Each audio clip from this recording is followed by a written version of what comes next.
We have a special guest with us today. This is Georgeanne. She's going to say a few words about the story as well. There's... Oh, you want me to say? Did you want to teach them the... I can start now. Yeah, okay. All right, I'm the storybook fairy. I have my wings on.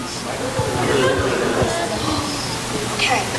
Now, no, can you hear me? I've got it pretty... You can't? Okay, all right. All right. So there's a part for all of you, the children and adults too, and I made these signs really big and I hope you can see them. So there's certain parts where we stop and I'm going to hold up a sign and you're going to say things like P-U. Give it a try. P-U. And then there is another time when you'll say delish.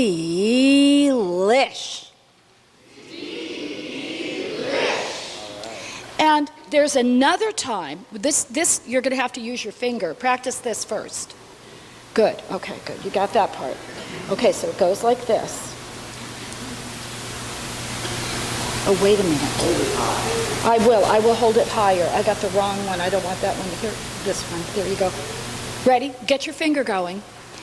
Absolutely. Okay, let me put that back here. This is the right, No way. No way. Good. Okay, let's see. I think, is that in the right order? Okay. All right. Just let your shoulders relax. Just get really bored.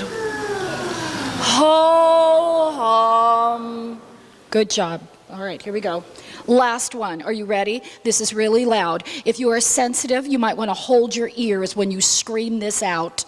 Are you ready? Okay. And then, of course, we'll be singing. All right. Thank you very much. All right, everyone, here we go. Iggy Peck, architect.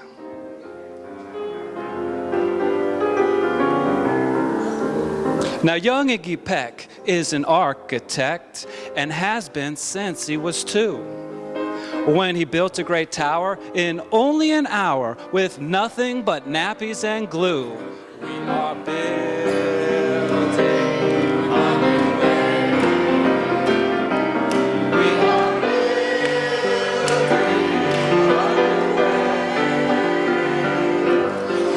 Good gracious, Ignatius, his mother exclaimed. That's the coolest thing that I've ever seen. But her smile faded fast as a light wind blew past and she realized those nappies weren't clean. Ignatius, my son, what on earth have you done? That's disgusting, it's nasty, it stinks.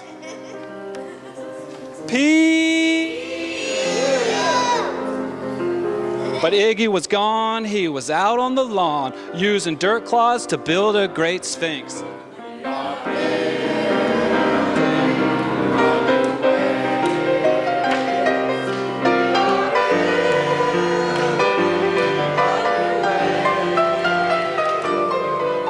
When Iggy was 3, his parents could see his unusual passion would stay.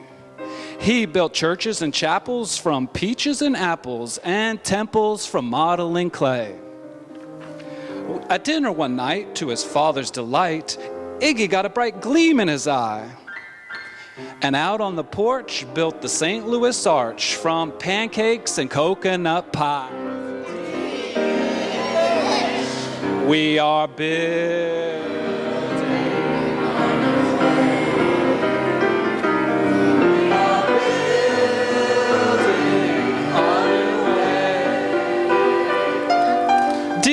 Had it made until 2nd grade when his teacher was Miss Lila Greer.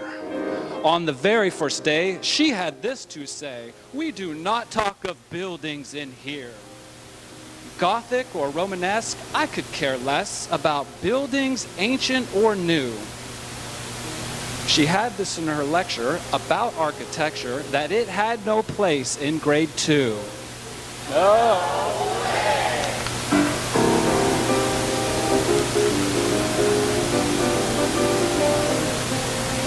Now that might seem severe, but she was sincere, for when she was no more than 7, she'd had a great fright at a dizzying height in a building so tall it scraped heaven. On an architect's tour of the 95th floor, young Lila got lost from the troop. She was found 2 days later in a stuck elevator eating cheese with a French circus troupe. Now, after that day, it's quite safe to say, she thought all building lovers were nuts. As a teacher, she taught that above all one ought to avoid them no ifs, ands, or buts. Absolutely not. Now, as you might guess, it would cause Iggy stress to hear such terrible talk. But he didn't hear. He sat in the rear while building a castle of chalk. We are building a new way. We are building a new way. You, Iggy Peck, your desk is a wreck. Tear down that castle right now. You will not build in here. Is that perfectly clear? Do we need to see Principal Howe?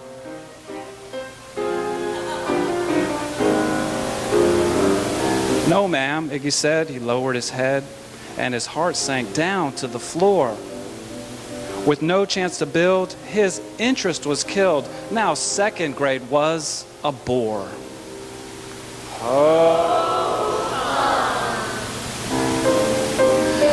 After 12 long days that passed in a haze of reading, writing, and arithmetic, Miss Greer took the class to Blue River Pass for a hike and an old-fashioned picnic.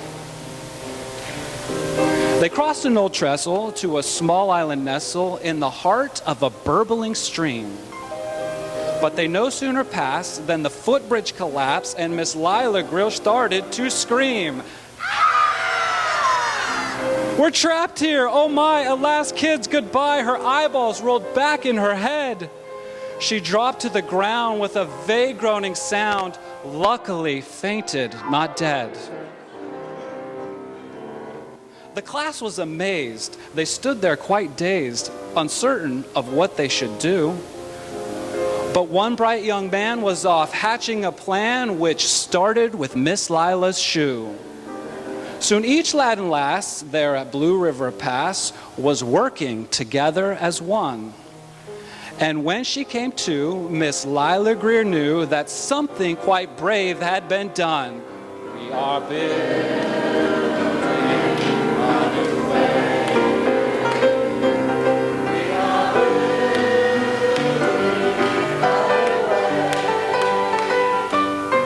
way. She looked in the air and saw hanging there a structure with cables and braces. And on the far side, beaming with pride, were 17 smiling young faces. Boots, tree roots, and strings, fruit roll-ups, and things, some of which one should not mention, were stretched ridge to ridge in a glorious bridge, dangling from shoestring suspension. It all became clear to Miss Lila Greer as she crossed that bridge over the stream.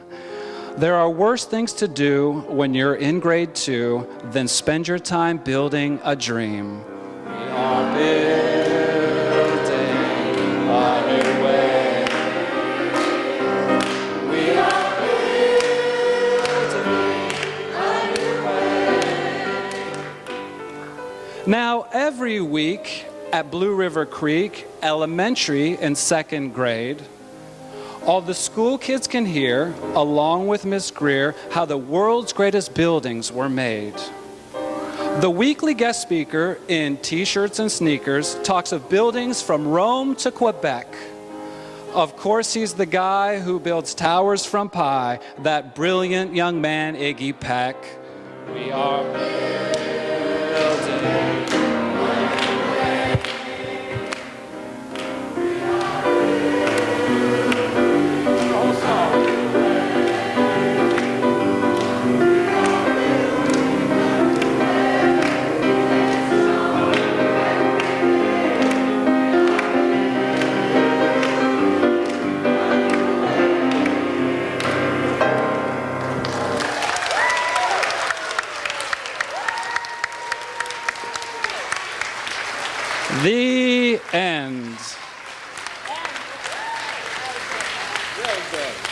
All right, it's time now for the children to go to their class. So